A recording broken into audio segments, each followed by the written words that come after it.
What's up, everybody? Welcome to Touchdown Texas, Episode 5.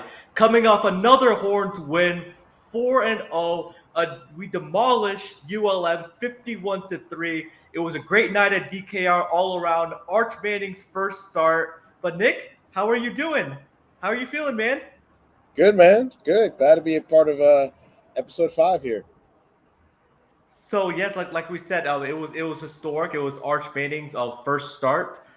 He had some great moments, Nick. But he also struggled a little bit. He was 15 of 29 for 258 yards, two touchdowns, and two interceptions. So Nick, first of all, tell me overall, how do you think Arch Manning played, and give me a grade of his performance. I thought he played well. I thought, two interceptions, two touchdowns. We ended up taking care of Louisiana Monroe, 51 to 3. So it was never really a struggle or thought we were going to lose that game or anything like that. But I thought he played well. I would probably go B plus on his grade. Obviously he wasn't perfect. He's got things to work on and everything, but ultimately he showed flashes of what his talent is going to be over the next few years, and it's only going to grow from here. Definitely, it was his first start. He's only a redshirt freshman, Nick, and that first possession, he threw a nice ball to DeAndre Moore, and then to Silas Bolden, and that deep pass to Isaiah Bond, for 56 yards. But I think he definitely did show flashes of potential. He has great pocket presence. He's really good with the deep ball. I think that really showed. Sark likes to open up the book a little bit, with the deep ball, because Arch is better at that right now than Quinn is. So overall, I think his decision making was pretty good. Just on the interceptions, one of them was just too much mustard on it for Jaden Blue, went right through his hands. And then the other one, he had a chance to dump it down to the running back underneath, but he went for the bigger play, and then that's what caused the interceptions. But these are all growing pains for him. It was his first start, and he'll continue to learn, and get better. But overall, I agree. I think he deserved a B plus performance. Yeah, definitely. It's an inferior opponent, Louisiana Monroe. You don't expect it to be all that close, and it really wasn't. He probably had some first game jitters. Like you said, it's the first time he was starting in Austin. It was a big deal. It was a night game. Came out a little bit shaky, but ended up having a good game. We'll see how much more he plays down the line and against tougher opponents, not just this year, but in future years. But for a first game, first start, he looked well and showed flashes of what he's going to be. He definitely did. There's definitely a lot of excitement, Nick, for the future. And I noticed a lot, he stayed in the pocket. He's a guy that likes to get on the run and just, with those RPOs. But I think Sark didn't want to take a chance because we were already on the quarterback number 2, Nick. So he let him stay in the pocket, go through his progressions. And overall, I think he did a great job. Like his completions were awesome, like to Wingo, to Bond, to Matthew Golden. It was a very pretty deep ball. It had a lot of mustard on it, and it had a lot of zip on it, and he was very accurate. And so I do like to see that. But there's also some room he needs to grow. Like for example, before the second interception, Nick, the play before that, he had Jaden Blue on a wheel route that would have been a touchdown, and he just overthrew Jaden Blue. And I think he just got a little bit too amped up. But overall, he had great command. He had great poise. You can tell he was in control with the huddle, and I think he led this offense very well. And I was very encouraged from what I saw with Arch Manning, and I think he quarterbacked the Texas Longhorns, extremely well yesterday, and it was a great first start.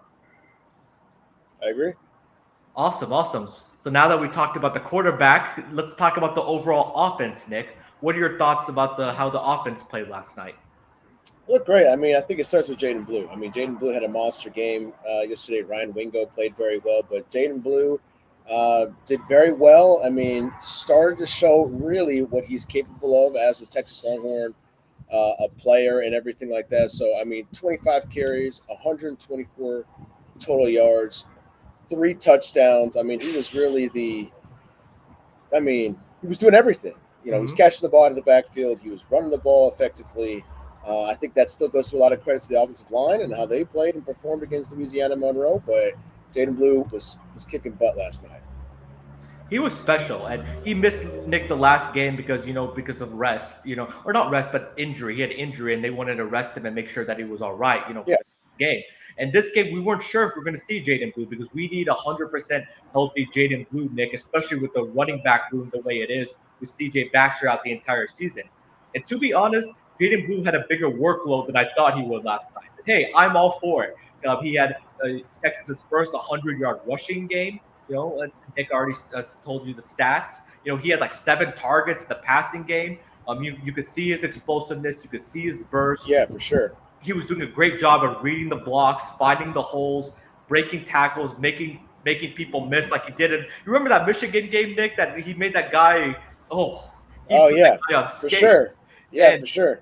and he showed some power, Nick, too, because you wouldn't think Jaden Blue has a smaller frame. So you wouldn't think he's a between the tackles runner. But to me, he showed a little bit of power as well. And I think that's part of the development for Jaden Blue. And Nick, he's going to be a huge part of this offense, going forward because, again, Jared Gibson got nicked up a little bit last night. Let's just hope that it was just a couple of bruises and he'll be ready. And Trey Wisner was already kind of 50-50 for this game. So Jaden Blue needed to carry the load because when you start a first-time redshirt freshman quarterback, a quarterback's best friend, Nick, is the running game. So I think Sark made it a point to really feature Jaden Blue to make it as easy as possible on Arch Manning.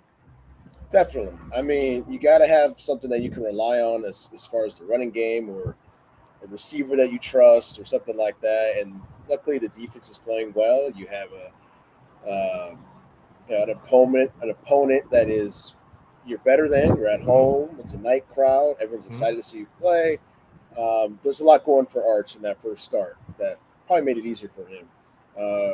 He also played in a couple games before. He played in the first game against Colorado State and looked comfortable. So it wasn't his first reps of the season. Mm-hmm. But yeah, you definitely want to focus on that running game. Make sure he feels comfortable. On third and shorts and fourth downs and stuff like that. And he did. He looked comfortable, and Jaden Blue was a huge, huge part of that. And you're going to need the running game, Nick, going to SEC play. Yes, the SEC has become a little bit more of a throwing league, but it's still one in the trenches. For And sure. before I get to the wide receivers, I really want to give a lot of kudos to the offensive line. Nick kind of shouted them out earlier. Kelvin Banks, DJ Campbell, Cam Williams. They were getting Jake Majors. They were getting a lot of push up front. They were showing their dominance. They were opening up holes, allowing time for Arch Manning. I think he only got sacked like 1 or 2 times. Yeah. He didn't really have a lot of pressure in his face. So I think the offensive line did a really good job last night, asserting their dominance against an inferior opponent. But Nick, let's talk about the wide receivers. Isaiah Bond had 2 receptions for 75 yards. Matthew Golden had that big play that I told you about at 46 yards. Ryan Wingo, Nick, another touchdown. He was my players to watch before the season. He's kind of showing out, Nick. And then they're getting Silas Bolden, the Oregon State transfer, more involved. He had 3 catches for 37 yards. How would you grade the wide receivers, Nick, last night?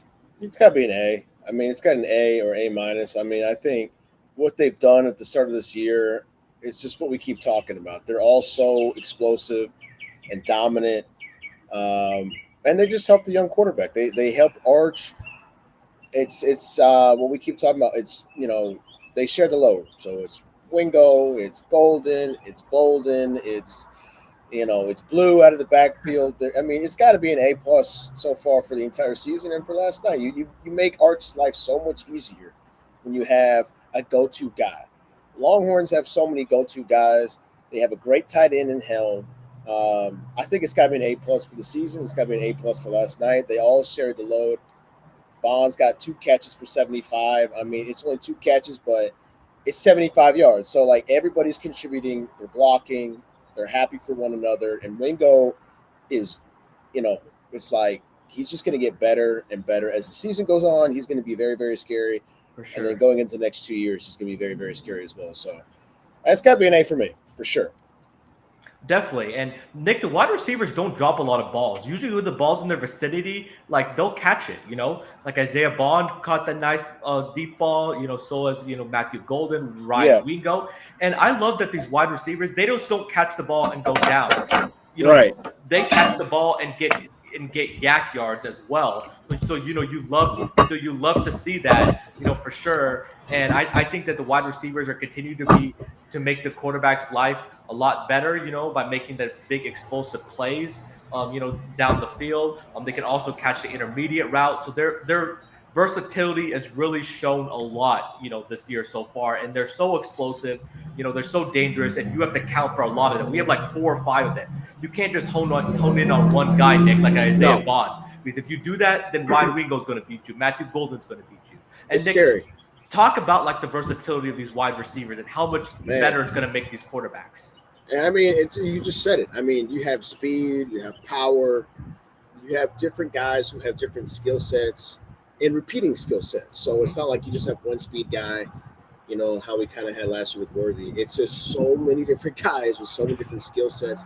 And I think it's the perfect pairing. You pair that up with Sark, who is probably the best offensive play caller right now in the game, I think you can say. Oh, 100%. And then you pair that up with Quinn Ewers, who is still going to be our QB1. I think a lot of good things happen with Arch, but I think a lot of Texas fans go, okay, Quinn is the guy.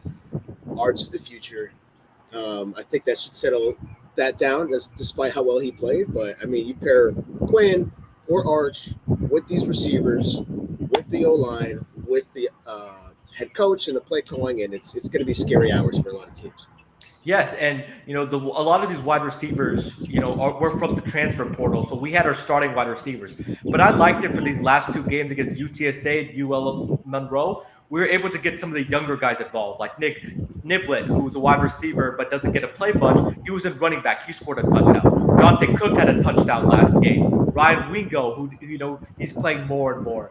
So I like these younger wide receivers are getting some reps in these games that we're playing against inferior opponents, because you never know, it's going to be a long season and you're going to need these guys going forward. So you need to continue to get them the reps and confidence. And these last 2 games have you been able to showcase them a little bit and spread the ball around, because Nick, that Golden and Bond are most likely your top wide receivers, right? Wide receiver, you can put 1A, 1B, but these other guys are able to get the reps, and I think that'll help the team going forward. And Nick, what about the tight ends? I know they didn't have a huge game, last night, but I think they've been utilized pretty well this season, and that's another weapon that's going to be even tougher to stop for the defense.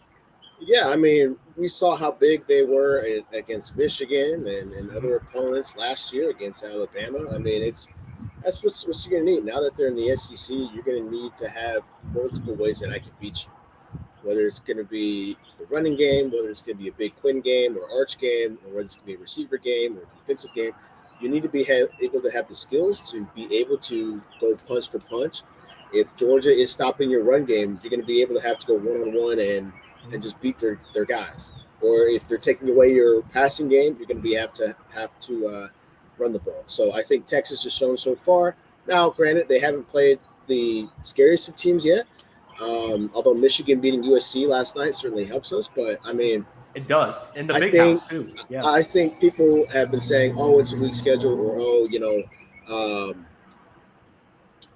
they're not playing anybody yet. We'll see when they play an actual team." Look, fair is fair. They beat Michigan. They beat the brakes off of Michigan. Now, you can say what you want about the other teams, but all you can do is play the team that's ahead of you. Yes. You play them. There's no competition. It's not like Georgia, who almost lost to Kentucky. So if you want to do that, we could do that all day. But we got the team that's on our schedule.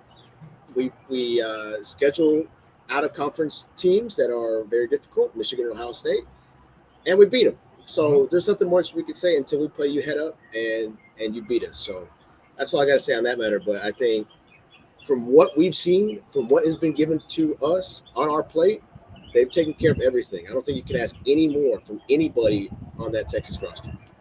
Yeah, it was definitely a successful non-conference slate, and I still think, Nick, that Texas has the best win of the year going at Michigan. I still think, yes, there's some big games coming up, but I still think killed them. They killed them, and USC struggled. It wasn't even close. Exactly. They made people re-question what Michigan was. Now, going into the game, keep in mind, that was only week 2, right? So we didn't know much going into it, right? Mm-hmm. And people were like, most people were picking Texas. We watched the game together, and we said that the game would be close, right? Yes. We thought Michigan would lose by a touchdown or a field goal or 4 points or whatever. But they killed him. They made people not believe in Michigan, right? People start saying like acting like they were saying that before.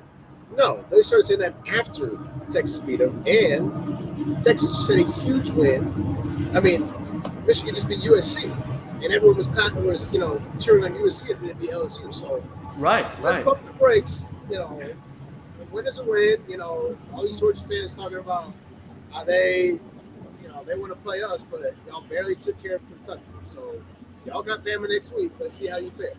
Exactly. And I just, going to the big house, Nick, has never been done before where you win at Alabama, So win at the hey, big house. Huge. USC couldn't do it. USC couldn't do it. And like Nick said, they beat LSU, but people were hyping up USC. So definitely, Nick. And Georgia struggled. Carson Beck, who personally I thought was the best quarterback in the SEC, he's not looked that great, Nick. I think Yes, Quinn, right, we could say is the best quarterback in the I think SEC right so. now. I I think like so. Nico, Nick. I like Nico. I can't say his last name, not gonna lie, but I like Nico from Tennessee. Tennessee. But he's not the thrower that Quinn Ewers is. He's just a No, great athlete. He's a wonderful athlete. he can get there though for And sure. I'm trying to, ladies and gentlemen, I'm still trying to get Nick on the Nico bandwagon. We'll see how that goes. What are you talking about? I've been on the Nico bandwagon. I don't know why you're saying that. I like Nico. No, I know. I'm just messing around, So we won't see Tennessee next year, but they'll definitely be a factor, in the SEC. But Nick, now let's talk about the defense. Let's talk about the defensive performance. They only allowed 111 total yards to ULM the entire game. It was just like a complete dominant performance, Nick. They were sacking the quarterback, stopping the run, only allowing 57 rushing yards, 54 passing yards, Nick. 2 of 12 they won on third down. How would you grade the defense? How do you think they played? Another A. It's got to be. I mean, they've allowed 22 points the entire season. 22. 22 points the entire season. They've played 4 games. That's insane. So, Yeah, I mean, again, I'm just going to keep saying the same thing until I'm proven otherwise.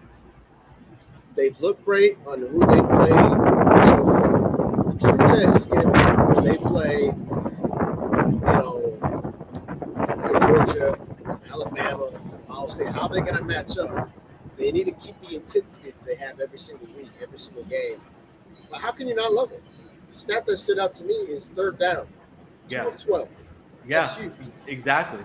I mean, that just shows the intensity that they have going into the game, and they got to keep that up. I mean, you do that against a Georgia or a Tennessee or Mississippi State, who we have next week, who's really struggling right now. Mm-hmm. It's really, really hard to win Yep. football games Mm-hmm. if you go 2 of 12 on third down. And I think that's what Texas has done. They shut down ULM, they shut down UTSA, they shut down Michigan, they shut down Colorado State. They were supposed to, and they did. So it's not much of a surprise. Woohoo, you're 4-0, you beat teams that you're supposed to beat. But you can't not say that they have not looked impressive. They've looked impressive. They've looked mean, fierce, bully ball, and I think teams should be more afraid. And we're gonna see how it plays out. Definitely. And, I just want to shout out a couple of MVPs, game balls for the defense last night. Leona Lafau, who caused the safety. He was everywhere, Nick. He had a sack. He's a backup linebacker, by the way, behind Anthony Hill and Benda. So he went off. Anthony Hill, Nick, first sack of the game on General Booty, which is the quarterback of the ULM. He Yeah, was just all over the field. He was playing violently. He was running sideline to sideline. He was just hitting people. He was just having a great time. You could just tell, Nick, last night. Secondary played really well. They were getting PBUs. I believe they got one interception. I love the way that the secondary was playing. They were hitting hard. The D tackles, Alfred Collins, Vernon Braun, were definitely getting off blocks and definitely dominating the line of scrimmage, Nick. So I love what I saw from them. So I think it was just an overall solid defensive performance. I love what I've seen for the defense, so far in non-conference play. Yes, I know we haven't played the best of offenses yet, but hey, Colorado State was a pretty like decent offense, and they made Michigan's offense look even more inept than they already would. So I think I really been impressed with the defensive performance so far, and all the players have been really showing out, Nick. I think so. I think so. I mean, I don't think you cannot be impressed about what they've done. Again, I can't. We can't play Georgia every week. And by the way, now that I'm on the topic of it, like everyone wants to talk about the schedule. Yeah. Okay, all right, they got an easy schedule of all time, whatever. Has Georgia not had that kind of schedule in years past, or Alabama? They're always playing like Western Carolina, and then they always say, "Well, it's the SEC, it's the SEC, it's the SEC." Well, now we're in the SEC, so we should get the benefit of that. I thought this was some gauntlet that you guys were talking about. So I just want you to call it even when it's even.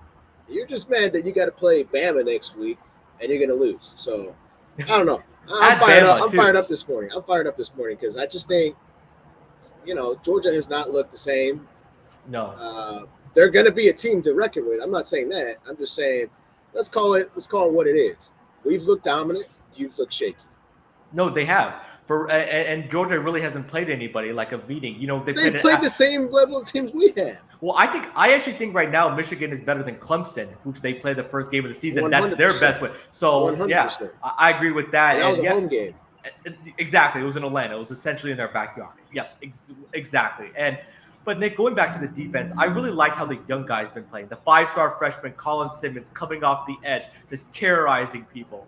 Ty Anthony Smith, another backup linebacker, is making plays. The safeties making plays. So the young guys in the defense has been contributing as well as the older guys. So that makes really exciting times for the future because some of those young guys may need to be depending on what happens down the road with injuries, etc. So I like that the young guys have also been getting valuable reps and experience, and not only doing that, that they're making plays as well. So that's another encouraging side, in my opinion, in this non-conference play.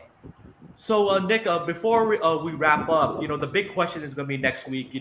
We play Mississippi State Bulldogs, the first SEC game of the year. Mississippi State lost to Toledo 41-17. They lost again to Florida yesterday 42-28. They look terrible, Nick. So, the question I want to ask you is, would you start Quinn Ewers? Say he's ready to go. He's like 85, 90%. Would you start him next week, or would you roll back with Arch Manning?